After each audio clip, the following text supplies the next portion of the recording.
ჩემი საიდუმლო. ჩემი სახელია ნინო. მე ვცხოვრობ ჩემს ქმართან ნიკასთან და ჩვენს შვილთან მიშოსთან ერთად. მე და ნიკა დაქორწინებულები ვართ უკვე 10 წელი. ჩვენ ბედნიერები ვართ. თუმცა ვიყავით ბედნიერები. ჩვენ გვაქვს მშვენიერი ცხოვრება, სახლი და ბაღი. ნიკა გულმოდგინედ მუშაობს. ის კარგი ქმარი და მამაა. 6 თვის წინ ჩვენ სამსახურში ავიყვანეთ ალექსანდრე. ალექსანდრე ჩვენზე მუშაობს. ის ალაგებს სახლს და უვლის ბაღს. ის ასევე გვეხმარება მიშოს მოვლაში. ის კარგი და წყნარი ადამიანია. ის ყოველთვის იღიმის. თავდაპირველად მასზე ბევრს არ ვფიქრობდი. ის იქ უბრალოდ ჩვენი დახმარებისთვის იყო. მაგრამ ერთ საღამოს მე ადრე დაბრუნდი სახლში სამსახურიდან. ნიკა არ იყო სახლში. ის ჯერ კიდევ მუშაობდა. მიშოს ეძინა. ალექსანდრე სამზარეულოში იჯდა და წიგნს კითხულობდა. მე მასთან დავჭექი. ჩვენ ვსაუბრობდით. მან თავისი ცხოვრების შესახებ მომიყვა. ის სხვა ქალაქიდან იყო და აქ სამუშაოდ ჩამოვიდა. მას არ ყავს ოჯახი და ის მარტო ცხოვრობს. ჩვენ დიდი ხანი ვსაუბრობდით იმ ხამეს. ამის შემდეგ ყველაფერი თანდათან იცვლებოდა. ერთ ღამეს ნიკა წავიდა მივლინებაში. ის არ იმყოფებოდა სახლში 3 დღის განმავლობაში. სახლში ვიყავით მხოლოდ მე, მიშო და ალექსანდრე. პირველ საღამოს ჩვენ ერთად ვსადილობდით. შემდეგ მიშო დასაძინებლად წავიდა. მე ისევ დავჭექი ალექსანდრესთან ერთად. ჩვენ ვლაპარაკობდით როგორც ადრე. მან თავი კარგად მაგრძნობინა. მე მომწონდა მასთან საუბარი. შემდეგ რაღაც მოხდა. მე მას ვაკოცე. ეს იყო პატარა კოცნა, მაგრამ ჩემთვის ბევრს ნიშნავდა. მე მას ვუთხარი, რომ ეს იყო შეცდომა. მან არაფერი არ თქვა. ის უბრალოდ მიყურებდა. იმ ღამეს ვერ დავიძინე. თავს ცუდად ვგრძნობდი. მე ვფიქრობდი ნიკაზე. რა ჩავიდინე? მე მიყვარდა ნიკა. ახლაც მიყვარს, მაგრამ ახლა რაღაც შეიცვალა. მე ვაკოცე ალექსანდრეს და არ შემეძლო ამის უკან დაბრუნება. მე ვუთხარი საკუთარ თავს, რომ ეს აღარ მოხდებოდა. მე დავპირდი თავს, რომ ეს იყო მხოლოდ ერთი შეცდომა, მაგრამ რამდენიმე დღის შემდეგ ეს ისევ მოხდა. ნიკა ისევ არ იყო სახლში. მე ალექსანდრესთან მარტო ვიყავი. ამჯერად ჩვენ დიდი ხანი ვკოცნდით ერთმანეთს. ეს არ იყო ჩვეულებრივი კოცნა. ის ნამდვილი იყო. ახლა არ ვიცოდი რა უნდა მექნა. მე შეშინებული ვიყავი. მე მქონდა საიდუმლო და ის დიდი იყო. მე არ მინდოდა ნიკასთვის ამის თქმა. ის ძალიან გაბრაზდებოდა. ის არასდროს არ მაპატიებდა, მაგრამ არ ვიცოდი, როგორ დამემთავრებინა, რაც ხდებოდა ალექსთან. როგორც კი მას ვხედავდი, რაღაც ძლიერს ვგრძნობდი. ეს იყო როგორც ცეცხლი ჩემში. მე არ შემეძლო მისი გაკონტროლება. დღეები გადიოდა. ყველაფერი ნორმალურად იყო. ნიკამ არაფერი არ იცოდა. ის დაბრუნდა სახლში და ცხოვრება ისევ ჩვეულებრივი გახდა. მე ვამზადებდი სადილს. ჩვენ ვუყურებდით ტელევიზორს. ჩვენ ვთამაშობდით მიშოსთან ერთად. მაგრამ შინაგანად მე ვგრძნობდი თავს სხვანაირად. მე მქონდა საიდუმლო და ის იყო ძალიან მძიმე. მე არ შემეძლო არავისთვის ამის თქმა. ალექსანდრე ისევ ჩვენზე მუშაობდა. ის კარგად ექცეოდა მიშოს. ის ყოველთვის თავაზიანი იყო ნიკასთან. როცა ჩვენ ყველა ერთად ვიყავით, ყველაფერი ნორმალურად იყო. მაგრამ როცა ნიკა არ იყო სახლში, ყველაფერი სხვანაირად იყო. მე და ალექსანდრე ერთმანეთს ვუყურებდით. ჩვენ არ ვლაპარაკობდით იმაზე, რაც მოხდა, მაგრამ ჩვენ არც გვჭირდებოდა საუბარი. ჩვენ ორივემ ვიცოდით. მე თავს სულ დამნაშავედ ვგრძნობდი. როცა მე ვკოცნიდი ნიკას, სულ ალექსანდრეზე ვფიქრობდი. როცა ვიყავი მიშოსთან ერთად, მე ვფიქრობდი ჩვენს საიდუმლოზე. ის ყოველთვის იყო ჩემს გონებაში და ის უფრო და უფრო დიდი ხდებოდა. მე არ შემეძლო ძილი. მე სულ ვფიქრობდი ჩემს შეცდომაზე. მე მინდოდა ნიკასთვის მეთქვა, მაგრამ მეშინოდა. რა სიტყოდა, რას გააკეთებდა, არ მინდოდა მისი დაკარგვა. არ მინდოდა მისთვის გულის ტკენა, მაგრამ უკვე ვატკინე, მაშინაც კი, როცა მან არ იცის. ერთ ღამეს მე ნიკას გვერდით ვიწექი, მას ეძინა. მე ვუყურებდი მას და თავს მოწყენილად ვგრძნობდი. მან არ იცოდა რა გავაკეთე. ის მენდობოდა. მას ვუყვარდი და მე ეს ნდობა გავანადგურე. მე მინდოდა ტირილი, მაგრამ არ ვტიროდი. მე უბრალოდ ვიწექი და ვფიქრობდი ჩემს შეცდომაზე. რამდენიმე კვირის შემდეგ რაღაც შეიცვალა. მე გავიგე, რომ ნიკაც რაღაცას მალავდა ჩემგან. ის ვიღაცას ხვდებოდა. არ ვიცოდი ვინ იყო ის, მაგრამ ვიცოდი, რომ ის ფარულად ხვდებოდა მას. მე ვნახე შეტყობინება ტელეფონში. ეს შეტყობინება ქალისგან იყო. თავდაპირველად ძალიან გავბრაზდი. როგორ შეეძლო მას ამის გაკეთება ჩემთვის. მე მისი ცოლი ვიყავი, მაგრამ მერე მე მივხვდი, რომ იმავეს ვაკეთებდი. ჩვენ ორივე ცხოვრობდით ტყუილში. ახლა ყველაფერი უფრო რთულად იყო. ჩვენ ორივეს გვქონდა საიდუმლო. არ ვიცოდი რა მექნა. უნდა მეთქვა მისთვის ალექსანდრის შესახებ? უნდა მეკითხა იმ ქალის შესახებ? თუ ორივე ჩუმად უნდა ყოფილიყავით, თითქოს არაფერი არ ხდებოდა. ერთ ღამეს მე მივიღე გადაწყვეტილება. აღარ შემეძლო მასე ცხოვრება. არ შემეძლო საიდუმლოს შენახვა. ეს ზედმეტად რთული იყო. უნდა მეთქვა ნიკასთვის სიმართლე, თუნდაც ეს მას ატკენდა გულს, ან დაასრულებდა ჩვენს ქორწინებას. აღარ შემეძლო ტყუილი. მე დავჯექი მასთან სადილის შემდეგ. მიშოს ეძინა. ალექსანდრე სახლში წავიდა. მე ვუყურებდი ნიკას და ღრმად ვსუნთქავდი. ნიკა რაღაც უნდა გითხრა. მე ვთქვი, ჩემი ხმა კანკალებდა. მან შემომხედა. რა არის? მან მკითხა. მე ვიღაცას ვხვდები, მე ვთქვი. მე არ შემეძლო მის თვალებში ყურება. სიჩუმე იყო. შემდეგ მან თქვა, ვის? მე ყველაფერი ვუთხარი. ვუთხარი ალექსანდრის შესახებ, კოცნის შესახებ, იმ ღამის შესახებ, როცა ის არ იყო სახლში. ვუთხარი, რომ ძალიან ვწუხდი. ვუთხარი, რომ მიყვარდა. ვტიროდი და ველოდებოდი, რას იტყოდა.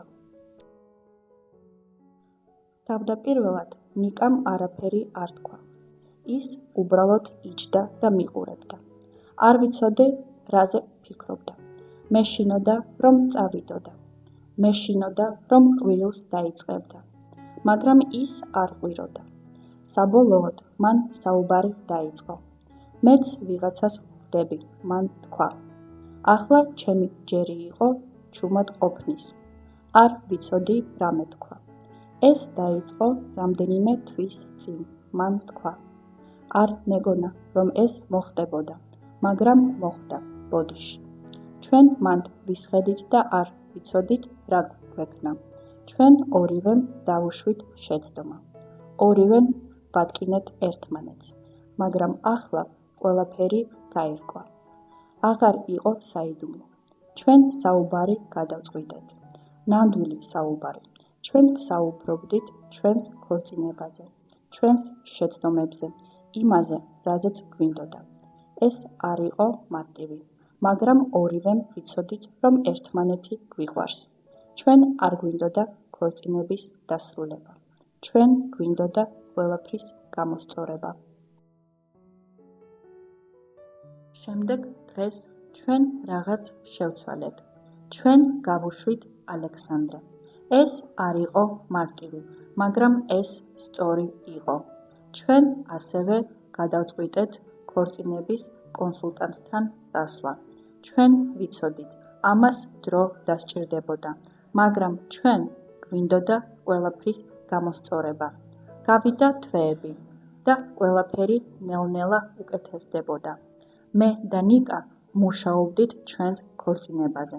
ჩვენ ვატარებდით მეტ დროს ერთად, მეტს საუბრობდით და ვიყავით გულწრფელები ერთმანეთთან. ეს არ იყო იდეალური, მაგრამ ეს უკეთესი იყო. მას შემდეგ, რაც ალექსანდრე წავიდა, სახლში უცნაური ატმოსფერო იყო. სახლში სიჩუმე იყო, ზედმეტი სიჩუმე. მიშოს ენატრებოდა ის გვეკითხებოდა, სად წავიდა ალექსანდრე. მე ვუთხარი, რომ მან ახალი სამსახური იპოვა. ეს მთლიანად ტყუილი არ იყო, მაგრამ არც სრული სიმართლე. ეს იყო ყველაზე რთული ნაწილი, სიმართლის დამალვა ჩემი შვილისგან.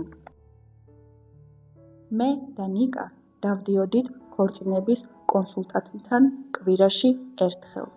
თავიდან ეს რთული იყო. ჩვენ უნდა გველაპარაკა ჩვენს შეცდომებზე, ჩვენს გრძნობებზე და რატომ გავაკეთეთ ორივემ რაც გავაკეთეთ. კონსულტანტი გვისვამდა კითხვებს და ვფიქრობდი იმაზე, რაზეც არ მინდოდა ფიქრი. რატომ აკოცეთ ალექსანდრეს?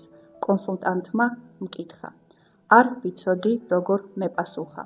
მე მიყვარდა ნიკა, მაგრამ მე ალექსანდრეს ვაკოცე.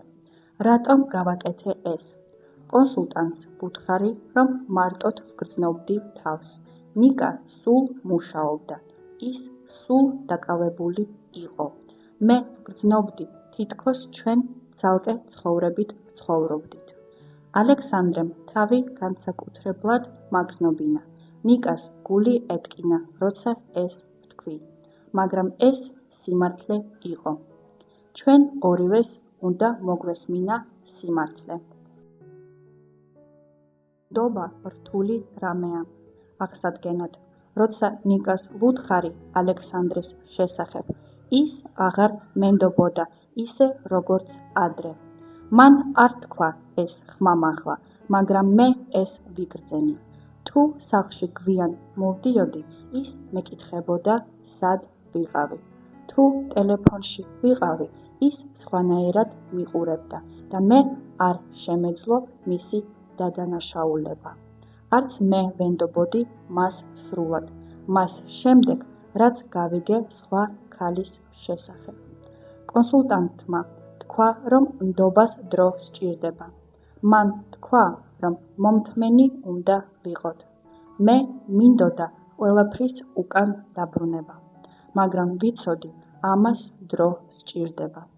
ყოველ დღე გულმოდგინედ ვმუშაობდი, რომ მეჩვენებინა ნიკასთვის, რომ ვწუხდი, რომ მიყვარდა ის და რომ მინდოდა ყველაფრის გამოსწორება.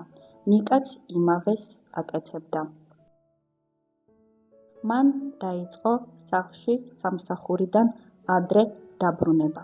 ჩვენ ერთად ვსადილობდით, როგორც ოჯახი.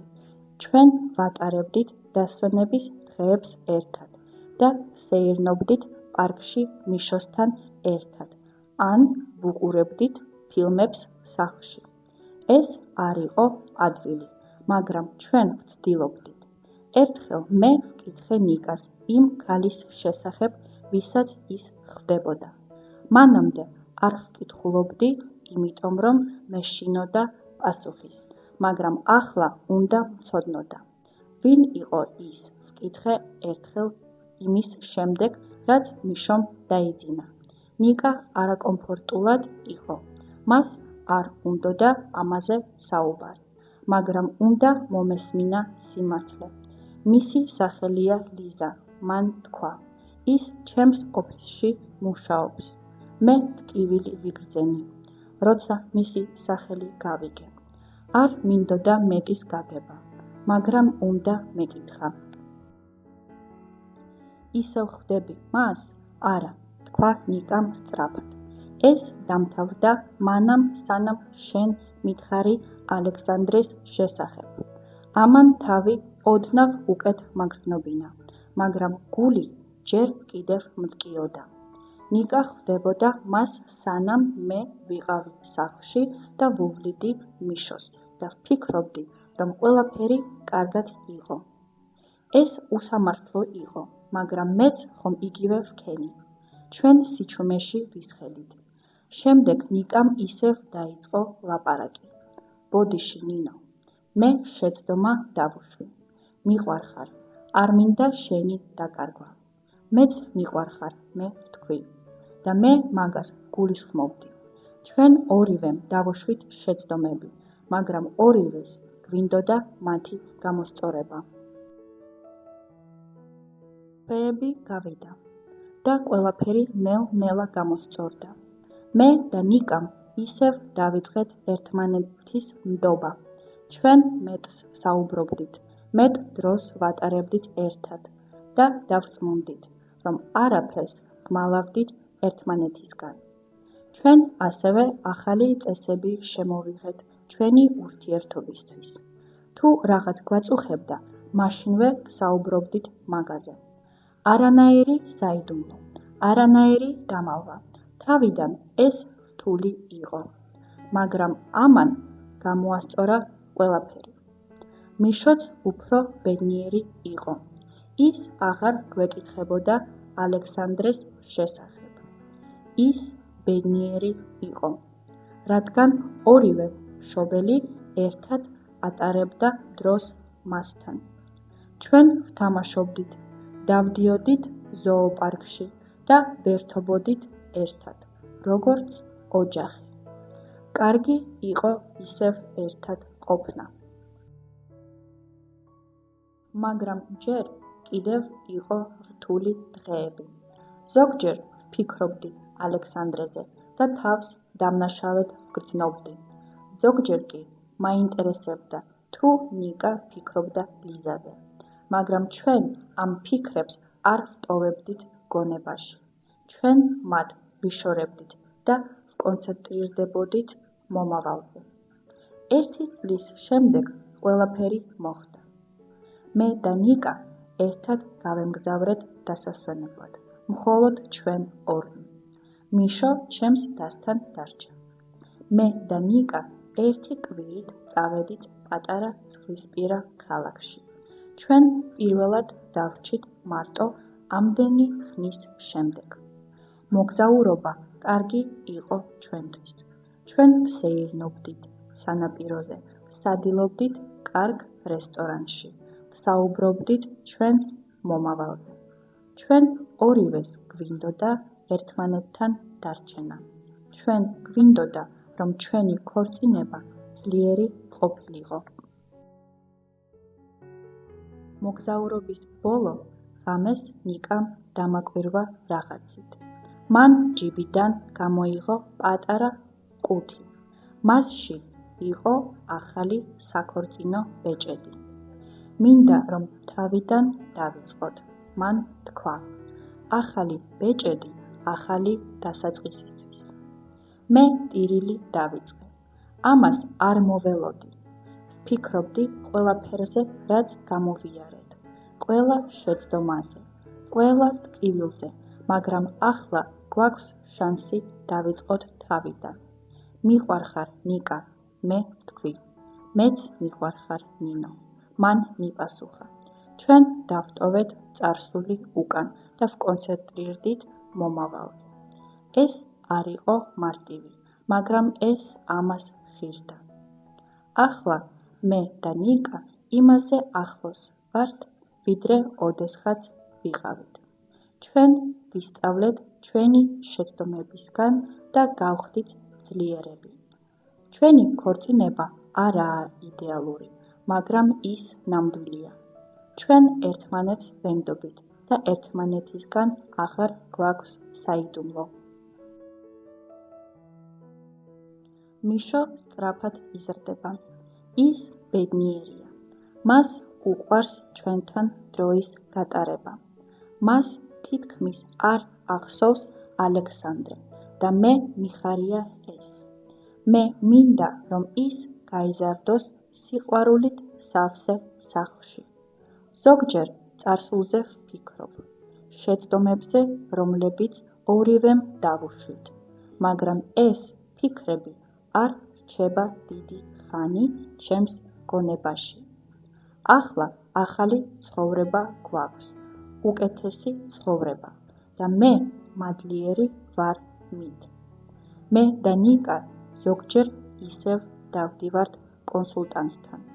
ჩვენ ვისწავლეთ, რომ ქორწინება არის ისეთი რამ, რაზეც უნდა იმუშაო ყოველ დღე. ეს არ არის ყოველთვის მარტივი, მაგრამ ეს ყოველთვის ამად ღირს, როცა უკან ვიხედები. ხვდები, რამდენად ახლოს ვიყავით, რომ დაგვეკარგა ყველაფერი. ჩვენი ქორწინება შეიძლებოდა დასრულებულიყო საიდუმლოების გამო, მაგრამ ამის ნაცვლად ჩვენ ვიპოვეთ გამოსავალი და გამოვასწორეთ ყველაფერი. ჩვენ წინსვლის გზა ვიპოვეთ. არ ვამაყობ იმით, რაც გავაკეთე ალექსანდრესთან და ვიცი, რომ ნიკაც არ ამაყობს იმით, რაც იყო ლიზასთან. მაგრამ ჩვენ ვისწავლეთ ჩვენი შეცდომებისგან და გავძლიერდით. ცხოვრება სავსეა გამოწვევებით და ქორწინება მათგან ყველაზე დიდი გამოწვევაა. მაგრამ თუ ვიღაც გვიყვარს, თუ მართლა გვიყვარს, შენ შეგიძლია გაუმკლავდე ყველაფერს. მე და ნიკა ამის მაგალითი ვართ. ახლა მე თავს ვგრძნობ ბედნიერად და მშვიდად. ჩვენი სახლი სავსეა სიყვარულით და სიცილით და ეს ისაა, რაც სულ მინდოდა. ჩვენ არ ვართ იდეალურები, მაგრამ ჩვენ რეალურები ვართ და ეს არის ის, რაც მნიშვნელოვანია.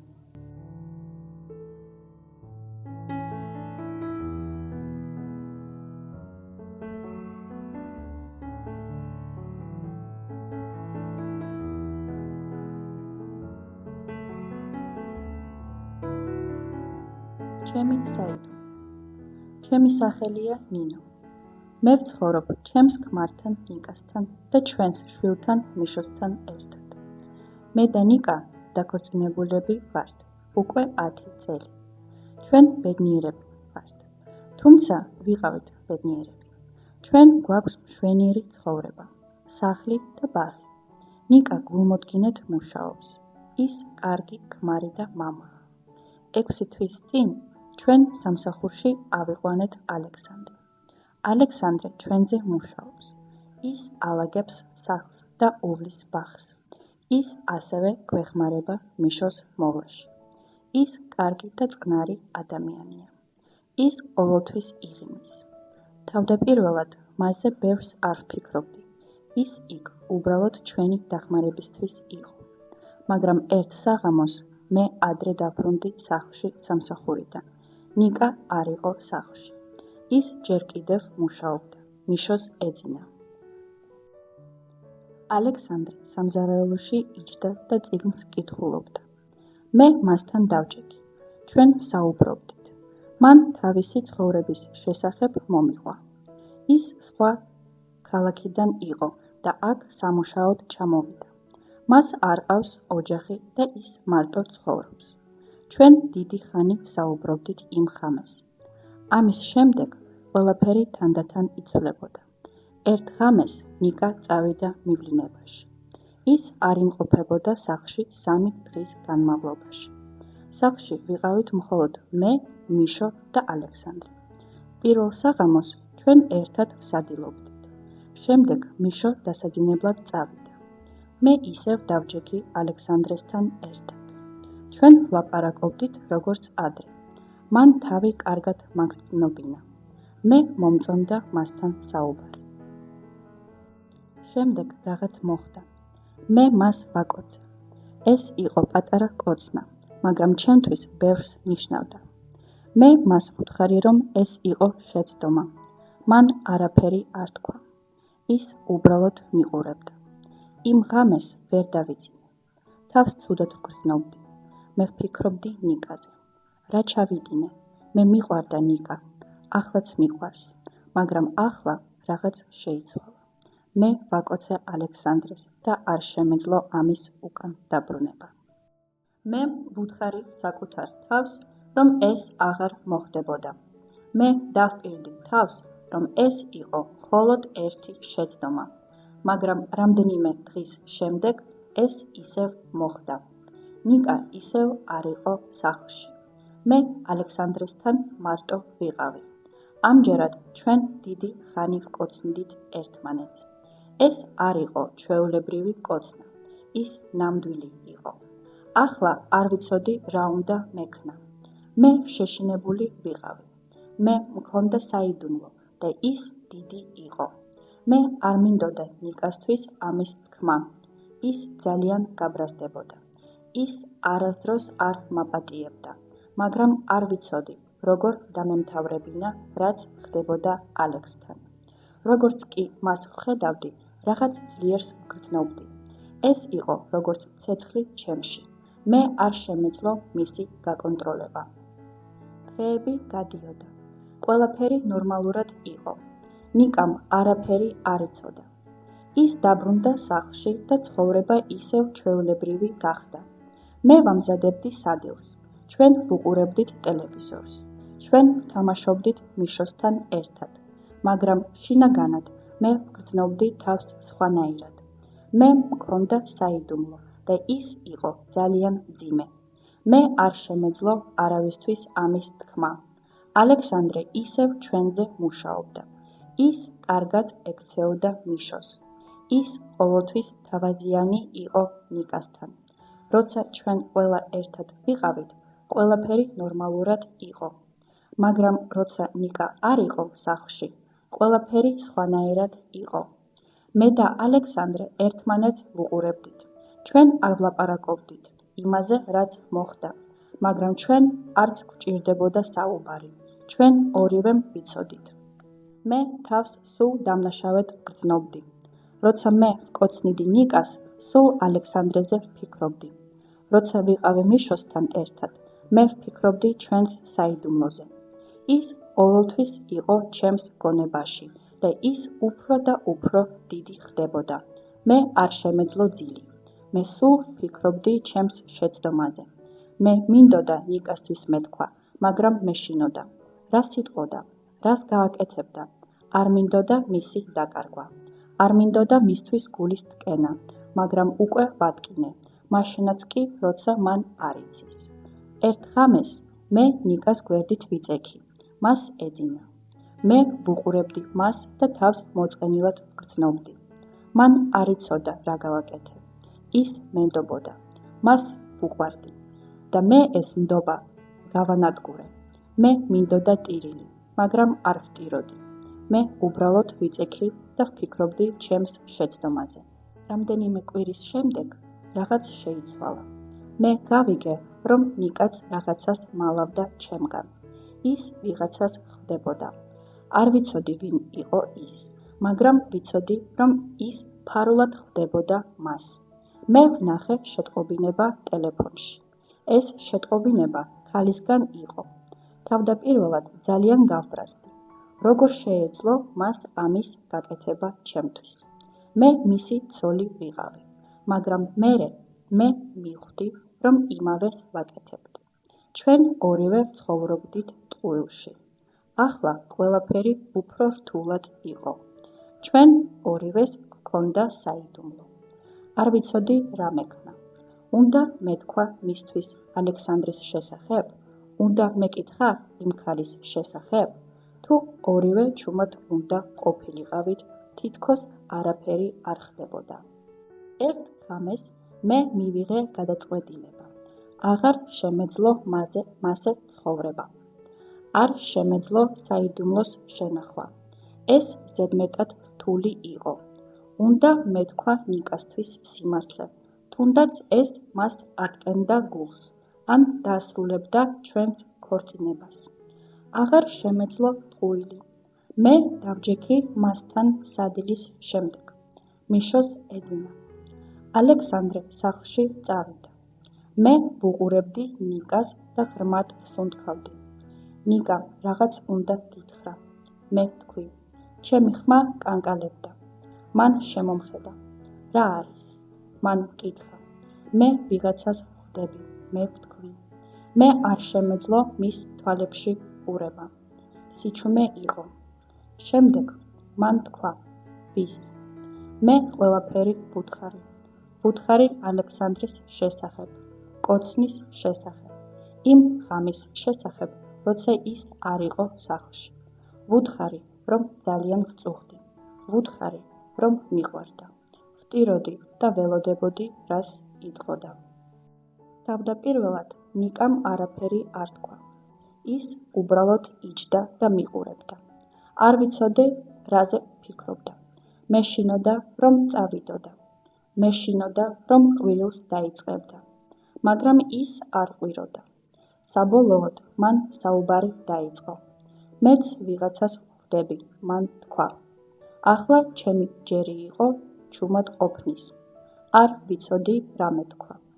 ეს დაიწყო რამდენიმე თვის წინ, მან თქვა. არ მეგონა, რომ ეს მოხდებოდა, მაგრამ მოხდა, ბოდიში. ჩვენ მანდ ვისხედით და არ ვიცოდით რა გვექნა.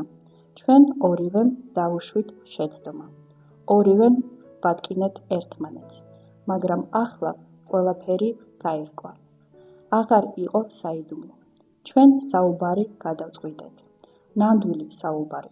ჩვენ ვსაუბრობდით ჩვენს ქორწინებაზე, ჩვენს შეცდომებზე, იმაზე, რაზეც გვინდოდა. ეს არ იყო მარტივი, მაგრამ ორივემ ვიცოდით, რომ ერთმანეთი გვიყვარს. ჩვენ არ გვინდოდა ქორწინების დასრულება. ჩვენ გვინდოდა ყველაფრის გამოსწორება. შემდეგ დღეს ჩვენ რაღაც შევცვალეთ. ჩვენ გავუშვით ალექსანდრე. ეს არ იყო მარტივი, მაგრამ ეს სწორი იყო. ჩვენ ასევე გადავწყვიტეთ ქორწინების კონსულტანტთან წასვლა. ჩვენ ვიცოდით, ამას დრო დასჭირდებოდა, მაგრამ ჩვენ გვინდოდა ყველაფრის გამოსწორება. გავიდა თვეები და ყველაფერი ნელ-ნელა უკეთესდებოდა. მე და ნიკა მუშაობდით ჩვენს ქორწინებაზე. ჩვენ ვატარებდით მეტ დროს ერთად, მეტს ვსაუბრობდით და ვიყავით გულ-წრფელები ერთმანეთთან. ეს არ იყო იდეალური, მაგრამ ეს უკეთესი იყო. მას შემდეგ, რაც ალექსანდრე წავიდა, სახლში უცნაური ატმოსფერო იყო. სახლში სიჩუმე იყო, ზედმეტი სიჩუმე. მიშოს ენატრებოდა ის გვეკითხებოდა, სად წავიდა ალექსანდრე. მე ვუთხარი, რომ მან ახალი სამსახური იპოვა. ეს მთლიანად ტყუილი არ იყო, მაგრამ არც სრული სიმართლე. ეს იყო ყველაზე რთული ნაწილი, სიმართლის დამალვა ჩემი შვილისგან. მე და ნიკა დავდიოდით ქორწინების კონსულტანტთან კვირაში ერთხელ. თავიდან ეს რთული იყო. ჩვენ უნდა გველაპარაკა ჩვენს შეცდომებზე, ჩვენს გრძნობებზე და რატომ გავაკეთეთ ორივემ რაც გავაკეთეთ. კონსულტანტი გვისმამდა კითხვებს და ვფიქრობდი იმაზე, რაზეც არ მინდოდა ფიქრი. რატომ აკოცეთ ალექსანდრეს? კონსულტანტმა მკითხა. არ ვიცოდი როგორ მეპასუხა. მე მიყვარდა ნიკა, მაგრამ მე ალექსანდრეს ვაკოცე. რატომ გავაკეთე ეს? კონსულტანტს ვუთხარი, რომ მარტოდ ვგრძნობდი თავს. ნიკა სულ მუშაობდა. ის სულ დაკავებული იყო. მე ვგრძნობდი, თითქოს ჩვენ ცალკე ცხოვრებით ვცხოვრობდით. ალექსანდრემ თავი განსაკუთრებლად მაგრძნობინა. ნიკას გული ეტკინა, როცა ეს ვთქვი, მაგრამ ეს სიმართლე იყო. ჩვენ ორივეს უნდა მოგვესმინა სიმართლე. ნდობა რთული რამეა. აღსადგენად, როცა ნიკას ვუთხარი ალექსანდრეს შესახებ, ის აღარ მენდობოდა ისე როგორც ადრე. მან არ თქვა ეს ხმამაღლა, მაგრამ მე ეს ვიგრძენი. თუ სახლში გვიან მოვდიოდი, ის მეკითხებოდა, სად ვიყავი. თუ ტელეფონში ვიყავი, ის სხვანაირად მიყურებდა და მე არ შემეძლო მისი დადანაშაულება. არც მე ვენდობოდი მას სრულად, მას შემდეგ, რაც გავიგე სხვა ქალის შესახებ. კონსულტანტმა თქვა, რომ ნდობას დრო სჭირდება. მან თქვა, რომ მომთმენი უნდა ვიყოთ. მე მინდოდა ყველაფრის უკან დაბრუნება, მაგრამ ვიცოდი, ამას დრო სჭირდება. ყოველ დღე გულმოდგინედ ვმუშაობდი, რომ მეჩვენებინა ნიკასთვის, რომ ვწუხდი, რომ მიყვარდა ის და რომ მინდოდა ყველაფრის გამოსწორება. ნიკაც იმავეს აკეთებდა. მან დაიწყო სახლში სამსახურიდან ადრე დაბრუნება. ჩვენ ერთად ვსადილობდით, როგორც ოჯახი. ჩვენ ვატარებდით დასვენების დღეებს ერთად და ვსეირნობდით პარკში მიშოსთან ერთად, ან ვუყურებდით ფილმებს სახლში. ეს არ იყო ადვილი, მაგრამ ჩვენ ვცდილობდით. ერთხელ მე ვკითხე ნიკას იმ ქალის შესახებ, ვისაც ის ხვდებოდა. მანამდე არ ვკითხულობდი, იმიტომ რომ მეშინოდა პასუხის, მაგრამ ახლა უნდა ვცოდნოდა. ვინ იყო ის, ვკითხე ერთხელ იმის შემდეგ, რაც მიშომ დაიძინა. ნიკა არაკომფორტულად იყო. მას არ უნდოდა ამაზე საუბარი, მაგრამ უნდა მომესმინა სიმართლე. მისი სახელია ლიზა, მან თქვა. ის ჩემს ოფისში მუშაობს. მე ტკივილი ვიგრძენი, როცა მისი სახელი გავიგე. არ მინდოდა მეტის გაგება, მაგრამ უნდა მეკითხა. ისევ ხვდები მას? არა, თქვა ნიკამ სწრაფად. ეს დამთავრდა მანამ, სანამ შენ მითხარი ალექსანდრეს შესახებ. ამან თავი ოდნავ უკეთ მაგრძნობინა, მაგრამ გული ჯერ კიდევ მტკიოდა. ნიკა ხვდებოდა მას, სანამ მე ვიყავი სახლში და ვუვლიდი მიშოს და ვფიქრობდი, რომ ყველაფერი კარგად იყო. ეს უსამართლო იყო, მაგრამ მეც ხომ იგივე ვქენი. ჩვენ სიჩუმეში ვისხედით. შემდეგ ნიკამ ისევ დაიწყო ლაპარაკი. ბოდიში, ნინო, მე შეცდომა დავუშვი. მიყვარხარ, არ მინდა შენი დაკარგვა. მეც მიყვარხარ, მე ვთქვი. და მე მაგას გულისხმობდი. ჩვენ ორივემ დავუშვით შეცდომები, მაგრამ ორივეს გვინდოდა მათი გამოსწორება. თვეები გავიდა და ყველაფერი ნელ-ნელა გამოსწორდა. მე და ნიკამ ისევ დავიწყეთ ერთმანეთის ნდობა. ჩვენ მეტს საუბრობდით, მეტ დროს ვატარებდით ერთად და დავწმუნდით, რომ არაფერს გმალავდით ერთმანეთისგან. ჩვენ ასევე ახალი წესები შემოვიღეთ ჩვენი ურთიერთობისთვის. თუ რაღაც გვაწუხებდა, მაშინვე ვსაუბრობდით მაგაზე. არანაირი საიდუმლო, არანაირი დამალვა. თავიდან ეს რთული იყო, მაგრამ ამან გამოასწორა ყველაფერი. მიშოც უფრო ბედნიერი იყო. ის აღარ გვეკითხებოდა ალექსანდრეს შესახებ. ის ბედნიერი იყო, რადგან ორივე მშობელი ერთად ატარებდა დროს მასთან. ჩვენ ვთამაშობდით, დავდიოდით ზოოპარკში და ვერთობოდით ერთად, როგორც ოჯახი. კარგი იყო ისევ ერთად ყოფნა. მაგრამ ჯერ კიდევ იყო რთული დღეები. ზოგჯერ ვფიქრობდი ალექსანდრეზე და თავს დამნაშავედ ვგრძნობდი. ზოგჯერ კი მაინტერესებდა, თუ ნიკა ფიქრობდა ლიზაზე. მაგრამ ჩვენ ამ ფიქრებს არ ვტოვებდით გონებაში. ჩვენ მათ ვიშორებდით და ვკონცენტრირდებოდით მომავალზე. ერთი წლის შემდეგ ყველაფერი მოხდა. მე და ნიკა ერთად გავემგზავრეთ დასასვენებლად, მხოლოდ ჩვენ ორი. მიშო ჩემს დასთან დარჩა. მე და ნიკა ერთი კვირით წავედით პატარა ზღვისპირა ქალაქში. ჩვენ პირველად დავრჩით მარტო ამდენი ხნის შემდეგ. მოგზაურობა კარგი იყო ჩვენთვის.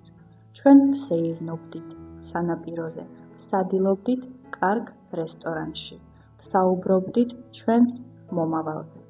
ჩვენ ორივეს გვინდოდა ერთმანეთთან დარჩენა. ჩვენ გვინდოდა, რომ ჩვენი ქორწინება ძლიერი ყოფილიყო.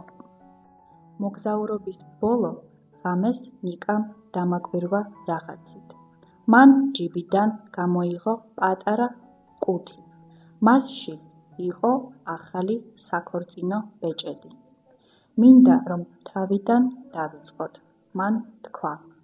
ახალი ბეჭედი ახალი დასაწყისისთვის. მე ტირილი დავიწყე.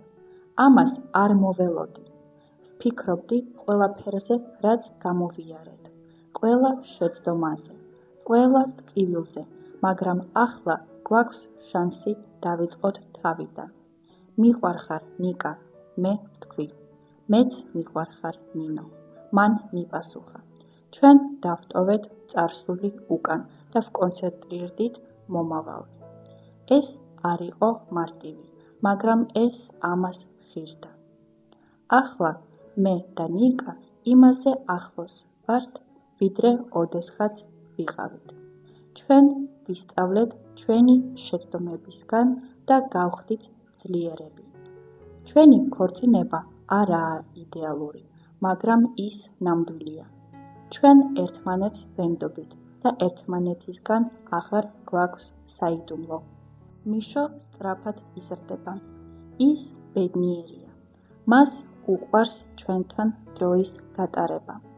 მას თითქმის არ ახსოვს ალექსანდრე და მე მიხარია ეს.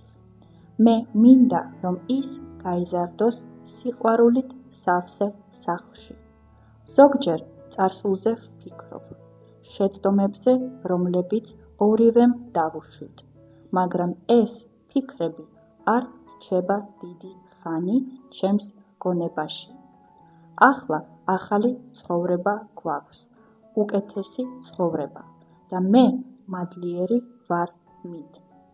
მე და ნიკა ზოგჯერ ისევ დავდივართ კონსულტანტთან. ჩვენ ვისწავლეთ, რომ ქორწინება არის ისეთი რამ, რაზეც უნდა იმუშაო ყოველ დღე. ეს არ არის ყოველთვის მარტივი, მაგრამ ეს ყოველთვის ამად ღირს. როცა უკან ვიხედები, ხვდები, რამდენად ახლოს ვიყავით, რომ დაგვეკარგა ყველაფერი. ჩვენი ქორწინება შეიძლებოდა დასრულებულიყო საიდუმლოების გამო, მაგრამ ამის ნაცვლად ჩვენ ვიპოვეთ გამოსავალი და გამოვასწორეთ ყველაფერი. ჩვენ წინსვლის გზა ვიპოვეთ. არ ვამაყობ იმით, რაც გავაკეთე ალექსანდრესთან და ვიცი, რომ ნიკაც არ ამაყობს იმით, რაც იყო ლიზასთან. მაგრამ ჩვენ ვისწავლეთ ჩვენი შეცდომებისგან და გავძლიერდით. ცხოვრება სავსეა გამოწვევებით და ქორწინება მათგან ყველაზე დიდი გამოწვევაა. მაგრამ თუ ვიღაც გვიყვარს, თუ მართლა გვიყვარს, შენ შეგიძლია გაუმკლავდე ყველაფერს. მე და ნიკა ამის მაგალითი ვართ. ახლა მე თავს ვგრძნობ ბედნიერად და მშვიდად. ჩვენი სახლი სავსეა სიყვარულით და სიცილით და ეს ისაა, რაც სულ მინდოდა. ჩვენ არ ვართ იდეალურები, მაგრამ ჩვენ რეალურები ვართ და ეს არის ის, რაც მნიშვნელოვანია.